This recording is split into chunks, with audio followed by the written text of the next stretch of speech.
Hello students, today we are going to start with a new topic, techniques of scientific management.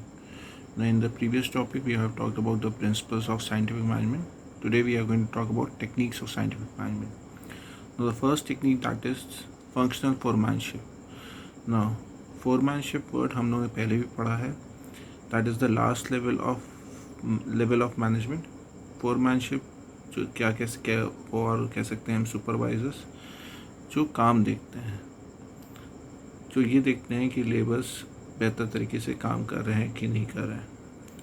तो इस technique में ये बताया गया है कि हमें इस लेवल को भी एक को और बेहतर तरीके से सब डिवाइड करना चाहिए.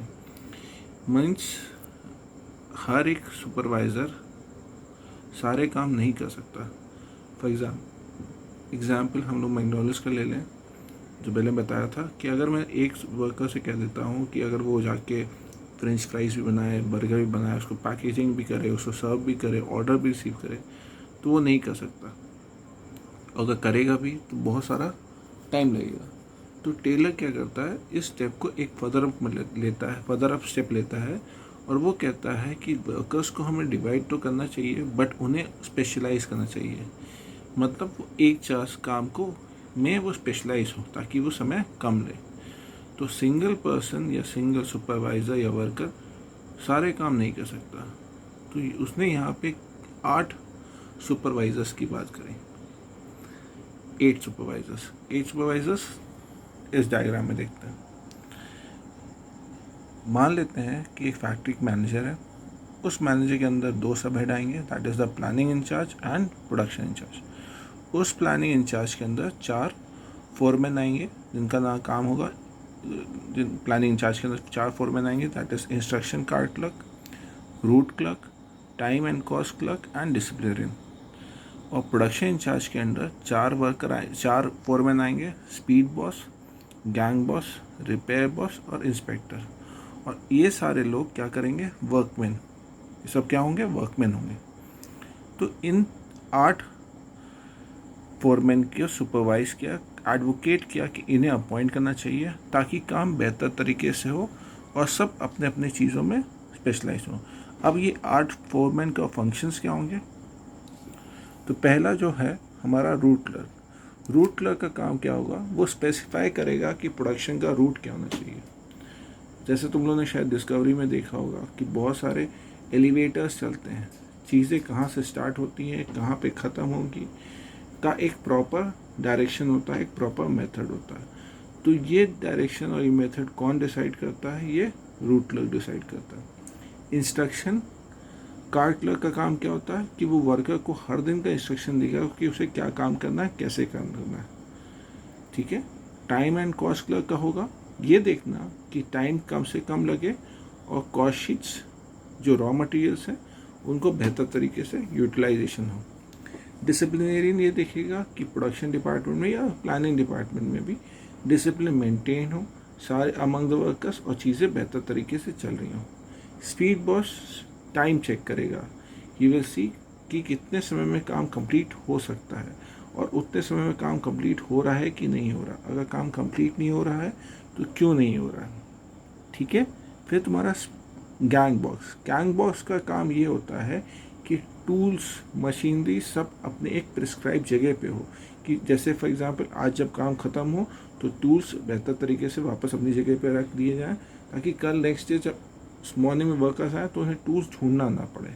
तो वो सारे मशीनरीज और टूल्स को कौन अरेंज करके रखेगा, वो गैंग बॉस रखेगा. रिपेयर बॉस ये देखेगा कि मशीनरीज बेहतर तरीके से काम कर रही हों, अगर कोई प्रॉब्लम्स आ जाती हैं तो उन्हें जल्दी से ठीक किया जाए. क्योंकि क्या हो सकता है कि अगर मशीनरीज को जल्दी से ठीक नहीं किया हो सकता तो वर्क कोलैप्स हो सकता है. उतने समय के लिए जब वर्क कोलैप्स होगा तो उतने समय का प्रोडक्शन में नुकसान हो सकता है.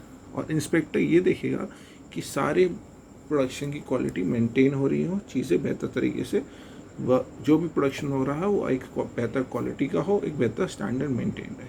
तो ये 8 सुपरवाइजर्स या 8 फोरमैन का अपना अपना एक फंक्शन होगा और ये अपने अपने फंक्शन में स्पेशलाइज होंगे. तो फंक्शनल फोरमैनशिप उन्हीं वर्कर्स को क्या किया, एक्सटेंड किया इनटू डिवीजन, और डिवीजन में टेंशन के साथ साथ उनकी स्पेशलाइजेशन के बारे में बात करें, तो that is known as functional foremanship. Second जो आता है that is standardisation and simplification of. Standardisation refers of setting standards of for every business activity, means हर एक बिजनेस एक्टिविटी को एक बेहतर स्टैंडर्ड मेंटेन कर दिया जाए। Standard related to the quality of the production, फिर वर्किंग कल्चर, मशीनरी, मेथड, कुछ भी हो सकता है, रॉ मटेरियल्स, टाइम, तो एक स्टैंडर्ड होना चाहिए। इस स्टैंडर्ड से क्या होगा, आप अपनी चीज़ों को बेहतर तरीके से परफॉर्म कर पाओगे, एक बेहतर क्वालिटी मेंटेन कर पाओगे और चीज़ें बेहतर तरीके से मैनेज हो पाएगी, जिसकी वजह से जो कंपनी का गोल है, जो कंपनी रिक्वायर्ड करती है, अपने रिक्वायरमेंट है, वो अचीव कर पाओगे। तो व्हाट इज स्टैंडर्डाइजेशन? स्टैंडर्डाइजेशन का मतलब होता है it refers to the process of setting standards for every business. Standards for example हम मान लेते हैं कि जैसे तुम लोग ने अपना टारगेट बना कर रखा हुआ है, कोई कोई टारगेट अचीव करना चाहता है कि वो क्लास 12 में 98% लाए, कोई अचीव करना चाहता है कि 90% लाए, कोई चाहता है भाई 60% लाए। तो सब ने अपना एक स्टैंडर्ड मेंटेन किया है, उस स्टैंडर्ड के अनुसार सब अपने आप को प्रिपेयर कर रहे हैं, अपने आप को लेके चल रहे हैं। तो जैसा स्टैंडर्ड मेंटेन करोगे उसी हिसाब से वर्क एक्टिविटीज़ परफॉर्म होगी, और उस स्टैंडर्ड को आपको मेंटेन रखना पड़ेगा, ठीक है। आप उससे नीचे नहीं आ सकते, अगर नीचे आओगे तो आपके गुडविल का खराबी हो सकती है। तो स्टैंडर्डाइजेशन, तो इसका ऑब्जेक्टिव क्या होता है कि quality of the product should be maintained, standard of the workers and the machine should be set up so that we are able to achieve what the company needs to be required। Products जो हों, जो manufacturing parts हों, वो बेहतर तरीके से मिले। For example हम ले सकते हैं मारुति की कोई भी car, for example wagon R लेते हैं।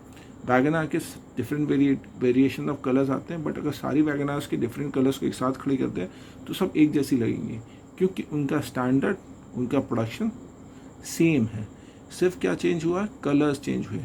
अगर हम इंटीरियर देखें, एक्सटीरियर देखें, एक स्टैंडर्ड की देखें, तो सब कुछ सेम नज़र आता है, उनमें डिफरेंसेस नज़र नहीं आते। तो कल को कोई भी पार्ट या प्रोडक्शन में दिक्कत होती है तो वो हमको पता होती है कि वहाँ पे है, उसको हम चेंज कर सकते हैं, और उसने एक अपनी स्टैंडर्ड मेंटेन करा हुआ है, जिसकी वजह से मार्केट में लोग उसको पसंद करते हैं, उसे खरीदते हैं, ठीक है।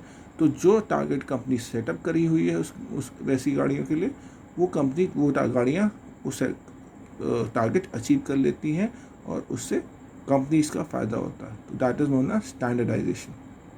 सिंप्लीफिकेशन की बात करेंगे तो जो सुपरफ्लुअस चीज़ें हैं, जैसे फॉर एग्जांपल मैंने अभी बात करी वैगन आर में, तो वैगन आर का अगर एक ही तरीके के मॉडल की सारी कलर्स की गाड़ियाँ खड़ी कर देंगे तो सबका अगर तुम देखोगे तो स्टैंडर्ड सेम होगा, साइज़ सेम होगा, वैरायटी सेम होगा, इंजन सेम होगा, इंटीरियर और एक्सटीरियर में सिर्फ डिफरेंस क्या हो सकता है, कलर्स का हो सकता है। तो वो जो अननेसेसरी जो प्लस माइनस है उसको रिमूव करता है, क्योंकि मैंने क्या किया है, एक स्टैंडर्ड से मेंटेन किया है और काम को इतना सिंप्लीफाइड रखा है तो किसी के लिए कोई दिक्कत नहीं होती। इससे क्या होता है, पैसा बचता है, लेबर की मेहनत बचती है, और मशीनरी और टूल्स उसी हिसाब से काम करते हैं। अगर हर बार मैं नया एक्सपेरिमेंट करूँगा हर एक गाड़ी के साथ, हर बार एक प्रोडक्शन के साथ, तो मेरा सब कुछ गड़बड़ ख़राब हो सकता है। तो that is known as standardisation and simplification. Next that is work study technique. Now work study technique हम टेलर्स जानते ही हैं। टेलर्स किस पीरियड से बिलोंग किया, जब इंडस्ट्रियलाइजेशन रेवोल्यूशन चल रहा था उस पीरियड से बिलोंग किया था। तो उस समय उन्होंने बहुत डीप एनालिसिस किया और ये पाया कि मैक्सिमम आउटपुट तभी पॉसिबल हो सकता है जब हम मिनिमम पॉसिबल एफर्ट्स में हम ज़्यादा से ज़्यादा आउटपुट क्रिएट कर सकें। और वो एफर्ट्स कैसे कम कर सकते हैं, जब हम उसकी बेहतर तरीके से उसको स्टडी करते हैं। तो उसने बहुत सारे एक्सपेरिमेंट्स किए, बहुत सारे स्टडीज़ की। उनमें से ये 4 स्टडीज़ के बारे में हम यहाँ पढ़ेंगे। पहला स्टडी है that is the method study, दूसरा है मोशन, तीसरा है टाइम, और चौथा है फटीग। ना मेथड स्टडी क्या कहता है, मेथड स्टडी ये कहता है कि हमें एक बेहतर तरीके का मेथड निकालना चाहिए और उसी मेथड पे हमें वर्क करना चाहिए। जैसे तुमने बहुत सारी डिस्कवरीज में फूड फैक्ट्रीज देखा होगा, तो वहाँ पे एलिवेटर्स चल रहे होते हैं। तो एलिवेटर्स अपने अपने प्रिस्क्राइब टाइम पे हर एक पर्सन के पास पहुँचते हैं, वो अपना काम करते हैं और उतने ही प्रिस्क्राइब टाइम में वो नेक्स्ट पर्सन के पास चीज़ें पहुँच जाती हैं।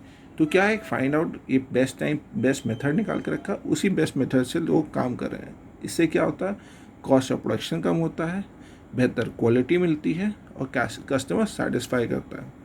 तो ऐसे टाइप ऑफ प्रोडक्शन को हम असेंबली लाइन प्रोडक्शन कहते हैं। जैसे कार कंपनी है, फोर्ड कंपनी है, वहाँ पे क्या है, एक तो बेहतर सीक्वेंस ऑफ प्रोडक्शन है कि कंपनी कहाँ से शुरू करेगी और कहाँ पे कर्टेल करेगी। कर्टेल का मतलब कहाँ पे वो फाइनल चेक करेगी कि गाड़ी बेहतर तरीके से रेडी है। तो हमने क्या किया है, कौन सी मशीनरी कहाँ पे लगनी है, किस आदमी को कहाँ पे खड़ा होना है, कौन सी चीज़ कैसे मिलेंगी, कैसे उनके पास वो चीज़ें पहुँचेंगी, सब चीज़ को एक बेहतर तरीके से सेटअप करके रखा हुआ, और हम उसी पे सेटअप के साथ कई सालों से काम करते चले आ रहे हैं। तो that is known as method study to find out the best way of doing the job. दूसरा हुआ that is the motion study. Motion study का मतलब हुआ जो मूवमेंट ऑफ द वर्कर्स, जब कोई काम करते हैं तो कितना समय लगता है, कितना क्या क्या मूवमेंट होते हैं, कि टूल्स उठाने में कितना समय लगा, उस टूल को उस पार्ट के पास लाकर उसको टाइट करने में, या फॉर एग्जांपल नट टाइट करें तो नट टाइट करने में कितना समय लग रहा है, फिर वापस उस टूल को करने में रखने में कितना समय लगता है। तो हम यहाँ पे उस मोशन के बारे में पढ़ते हैं, कितना समय लगता है। मीन्स जब एलिवेटर्स वर्क कर रहे होते हैं तो अगर एक वर्कर को एक नट लगाने में फॉर एग्जांपल माइक्रो 10 सेकेंड्स लग रहे हैं, तो माइक्रो 10 सेकेंड्स में सारे मूवमेंट्स को ध्यान रख के दिखाता है। उस माइक्रो 10 सेकेंड के बाद वो एलिवेटर अपने आप नेक्स्ट पोजीशन पे चला जाता है। तो और ये कैसे पता चल पाया, जब मैंने मोशन पढ़ा कि एक वर्कर को कितना समय लग रहा है उस चीज़ को कंप्लीट करने में।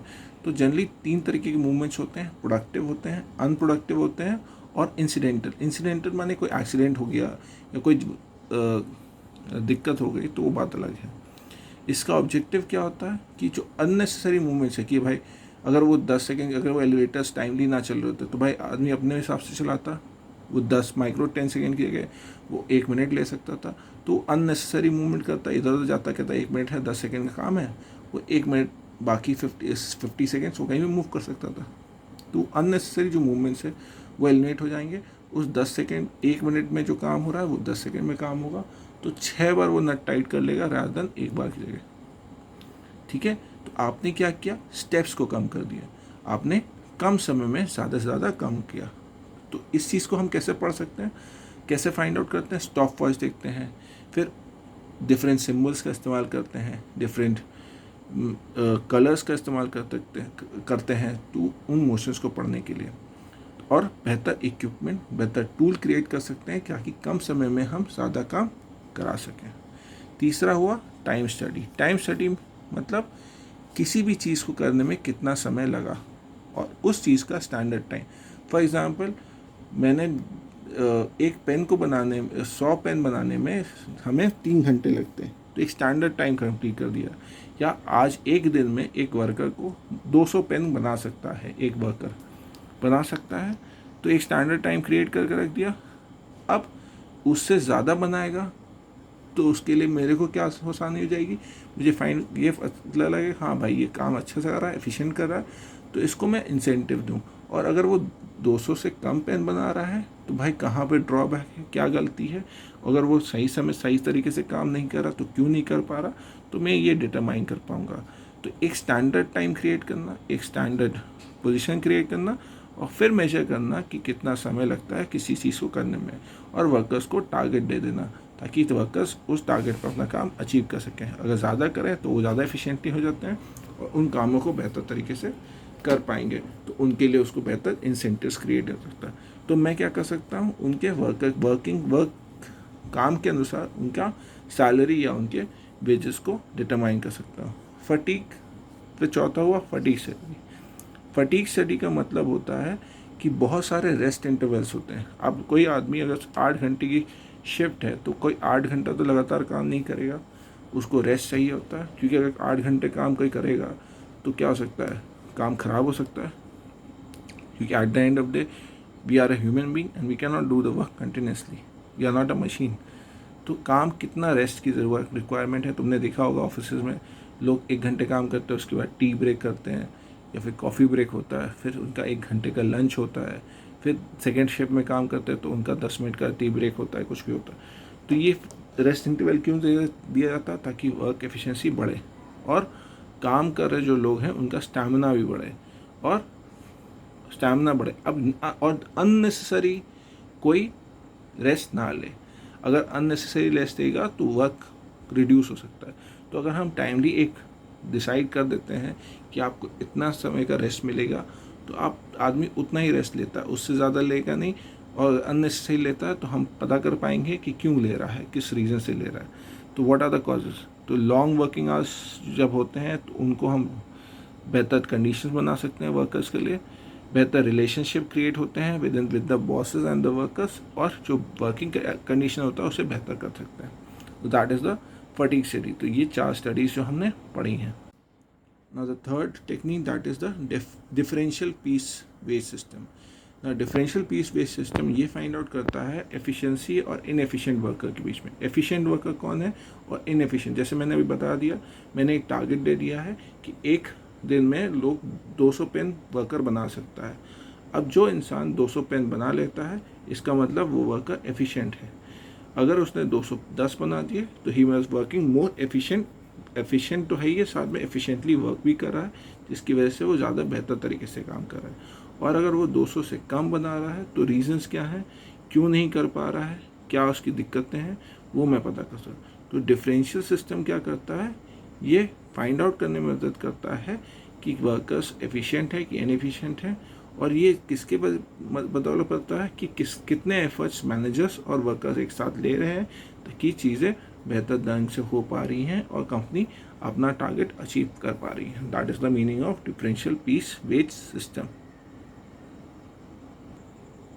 And the last is mental revolution. ना मेंटल रिवोल्यूशन बहुत इंपॉर्टेंट है, क्योंकि जिस वक्त टेलर वर्क कर रहा था उस टाइम पे इंडस्ट्रियल रिवोल्यूशन था। उस ज़माने में वर्कर्स और मैनेजर्स की कोई तुलना नहीं होती थी। मैनेजर्स हमेशा वर्कर्स को अंडर एस्टिमेट करते थे और वर्कर्स ये सोचते थे कि मैनेजर्स या मैनेजमेंट मेरे बारे में कभी कुछ नहीं सोचता, वो मेरा यूटिलाइज कर रहा है। तो वो मेंटल रिवोल्यूशन था कि अब एटीट्यूड में चेंज लाने की ज़रूरत है, वर्कर्स और मैनेजमेंट दोनों के एटीट्यूड में। वर्कर्स ये जानने की ज़रूरत है कि मैनेजमेंट भी उसके बारे में सोचता है, और मैनेजमेंट को भी उनके आइडियाज़ और थॉट्स को लेने की ज़रूरत है। ये नहीं जानने की ज़रूरत है कि वो कम पढ़े लिखे हैं। एक्सपीरियंस बहुत मैटर करता है। तो दोनों को एक दूसरे के इम्पोर्टेंस के बारे में जानना ज़रूरी था, और दोनों एक दूसरे के इम्पोर्टेंस को समझेंगे, एक दूसरे की खामियों को कम करेंगे, एक दूसरे करीब आएंगे, तभी कंपनी को फ़ायदा हो सकता है, क्योंकि दोनों एक दूसरे के लिए बहुत इंपॉर्टेंट है। तो अगर इन दोनों के बीच की डिफरेंसेस को एलिमिनेट कर दिया तो मैं कंपनी के सरप्लस को बढ़ा पाऊंगा और कंपनी को आगे लेके जा पाऊंगा। और मैनेजमेंट को भी ये देखना है कि जो भी सरप्लस आता है उसमें वर्कर्स को भी बेहतर शेयर मिलना चाहिए, माने उनके काम के अनुसार उनके वेजेस को देना चाहिए। ठीक है। और वर्कर्स को भी ये देखना है कि कंपनी के प्रॉफिट में वो बेहतर तरीके से भागीदारी हो या बेहतर तरीके से मदद करें, ताकि अपने एफर्ट्स को पूरी तरह लगाएं। क्योंकि अगर कंपनी प्रॉफिटेबल होगी वह उसी तरह इनका भी फ़ायदा होगा। तो अगर लॉन्ग रन में अगर आप कंपनी को देख रहे हैं तो आपको अपने वर्कर्स को साथ में लेके चलना है, उनके बेहतर बारे में सोचना है, उनके सेटिस्फैक्शन के बारे में सोचना है, उनको अपने साथ लेके चलना है, तभी कंपनी को प्रॉस्पेरिटी मिलेगी और बिजनेसेस को फ़ायदा होगा। ना at the end of this video I want to say, जब भी मैं ऑनलाइन आता हूँ, अगर आपको कोई भी डाउट हो या कोई भी प्रॉब्लम हो तो आप ज़रूर आएँ और अपनी डाउट क्लियर करें। Thank you.